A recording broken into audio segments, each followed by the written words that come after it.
Okay, June. Yes, Juna. sir. Juna. Yeah. I guess let's just start with what do you do right now? So right now I am in the classical music industry, but not, I guess I wouldn't say I'm like fully in the industry. I'm like in many other industries in the music industry. Also finishing up my degree in violin performance at Peabody, but also performing around recently a lot. I've played, You've been performing. Yeah, I've played probably like 10 gigs in like the last month. Oh wow, I didn't know that.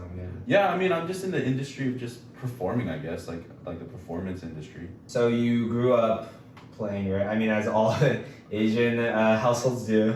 Yeah. I grew up piano. Yeah. You grew up with that, right? I grew up with piano for 6 months, and then I realized because my mom was a pianist that I would not enjoy playing piano because, you know, Asian parents, they like to nag a lot, especially if you guys are in the same field. I decided to like quit piano like right then and there because I was like, I don't want to get yelled at by my parents. Then around second grade, like I think like the second week of school, they introduced like a new music program, and this like lady came on stage and she had a violin and she started playing like the Indiana Jones theme song. Ooh. And I was just like, I want to play that.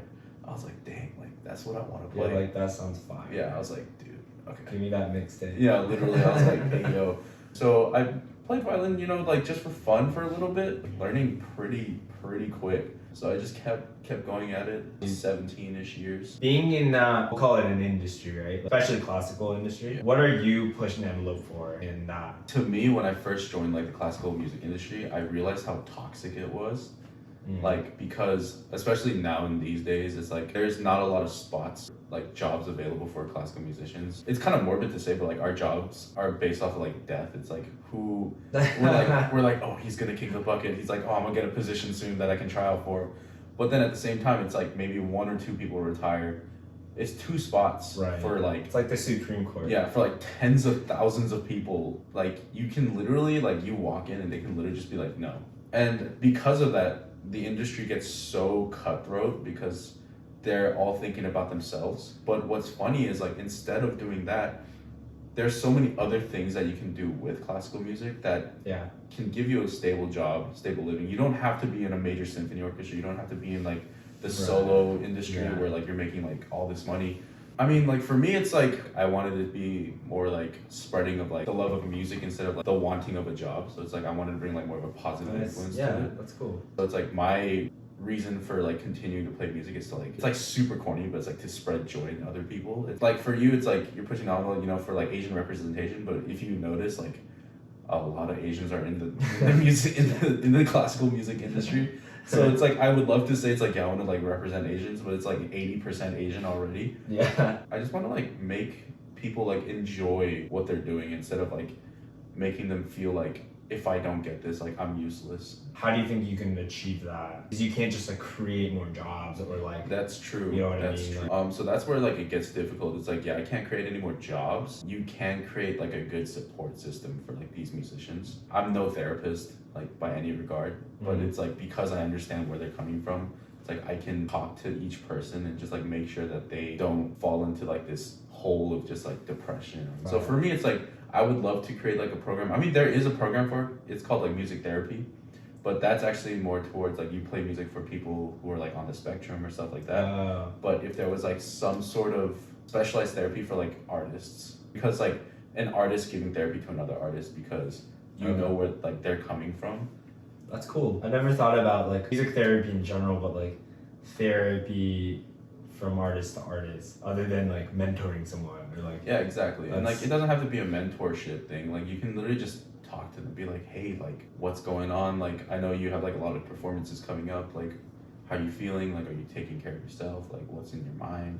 Right. And because like you're a musician yourself, like you know what they're going through. The guy's like, I'm so tired. Like I know exactly what he's talking about. Right now, actually, like on this current date, everyone's getting ready for like college auditions. This is probably like the worst time of a musician's life because you just live and breathe music at that point. Like you don't see the sun like go down. Like you'll see it come up when you wake up and then you walk into a room and you just stay there all day. Because when I was auditioning for colleges, I would wake up around like 8 I would leave my practice room at 7:30 p.m. Literally don't see the sun go down, like taking like vitamin D pills and like stuff like that. It's like, because I went through that, it's like I found many solutions on like how to do it the right way. So what do you think are other, you mentioned other ways other than music, Yeah. like what are other things that you can do? Everyone's mindset, first off, is because they want to make a huge amount of money is why they're like only solo and orchestra, right? Major symphony. But there are so many smaller symphonies that you can join just like, and they'll just pay you. Like you don't have to go through this strenuous like audition process. Like you'll make less money for sure, but at least you're still doing what you love. You're still surrounded by musicians. Because it's less hostile of an environment, you actually get the vibe of like, oh, this is like a family. Like everyone like takes care of each other. You guys get dinner. You guys like all hang out outside of your job. Major symphony people. My friend, he's part of like the Shanghai Symphony. He's like the principal trombonist. He literally like was like no one hangs out with each other. Even like my stand partner like hates me. Like you can also teach so many other things that you could do with music, but everyone's so stuck on like, I have to do this. I have to be part of like this giant symphony. And it comes with like an esteem or a status. Like LA Phil's one of the highest paying orchestras. Really? The conductor makes like 1.5 mil a year. Yeah, Dudamel, like he makes a couple mil a year. He goes, yeah, literally, man, just like whips his Whips hair. his hair. He got the fro going. you know, say I was an aspiring musician right now. All my life I've only known what my parents told me and what other people around me have done is going to college or whatever, going to symphony eventually, whether it be big or small, but like I don't want to be in this symphony, but I still want to do music. What other options are there? Like there's a pretty good industry actually in LA called the Musicians Union. Basically like it's like Indeed but for musicians. You get like really good jobs from there. And what kind of jobs are those? Like you can teach. Also have like performance jobs. What does performance jobs mean? Like hey, weddings. Oh, wait. Orchestra performances, like anything like that is up for grabs. Kind of freelance. Yeah, it's like basically a bunch of freelance musicians, but then it's such a tight-knit community. Like you'll run into like multiple people at the same time.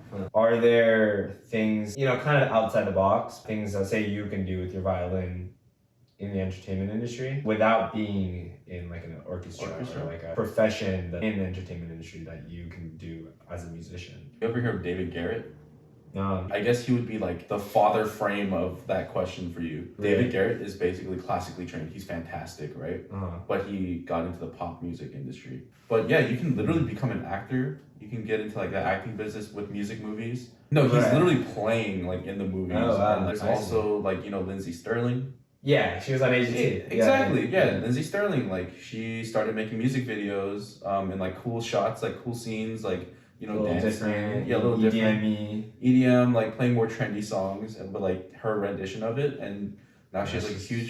She's humongous, like she's huge. It kind of changed the exactly. The she scene. changed the game too, because now she's one of the pioneers too. She gave options. Like you don't have to be in only these things. Like she's also pushing the envelope. She's like, hey, like that's a good use of exactly. Pushing the envelope. There you go. I just wanted to like open up that dialogue for people who might be listening and might be like literally about 18 or 16 or 17 and they're like, I've been doing this for 10 years or since I was 6 and like of course I'm really good at it, but I don't think I can make it in a cutthroat environment. Like, but also I love what I do, but I just don't want to be in an orchestra. Like, why did you continue doing that then? Like, did you like it that much, or was it? So that was when I was like also like kind of cutthroat. I got lost in the sauce but it wasn't cutthroat towards like my peers and my colleagues. Okay. It was like towards like my professor. Like you've heard of the movie Whiplash. Yeah, Whiplash. Yeah, exactly. I had a Whiplash moment. You know how he's like take it easy, like you're good. Like in the movie, he's just like don't worry about it. And then I go in there and he's like the hell's wrong with you? Like, is this all you can do? Like blah blah blah.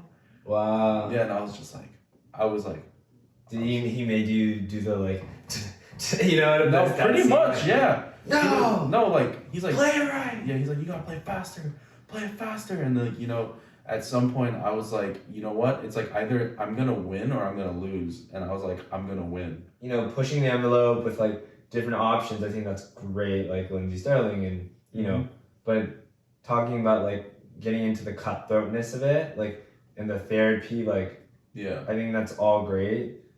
But personally, I was leaning towards like, oh, like how can I make it less cutthroat?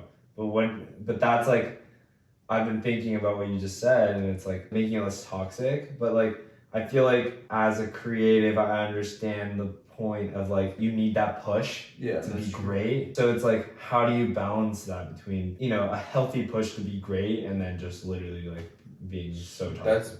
You have to like put your foot down and be like, hey, you're killing me right now. You have to talk to them. Like I talked to my professor, like I was like, look, I don't want to like all of a sudden like punch you in the face. I straight up told him, I was like, hey, like I really want to fight you right now, and I'm like, I don't want that between us. And, like we have to have conversation, like find a healthier way to grow. Okay, so you opened up channels of communication, found alternative ways to not be toxic, but still pushing. But still pushing now in a way that you can grow without wanting to like punch your professor. Because it's happened multiple times at our school. Yeah, I'm like waiting for my lesson, like faster, stronger, like more power, right? And then I hear a boom, right? And it's literally him and his student just throwing hands like in the studio. Yeah, so yeah, that happened.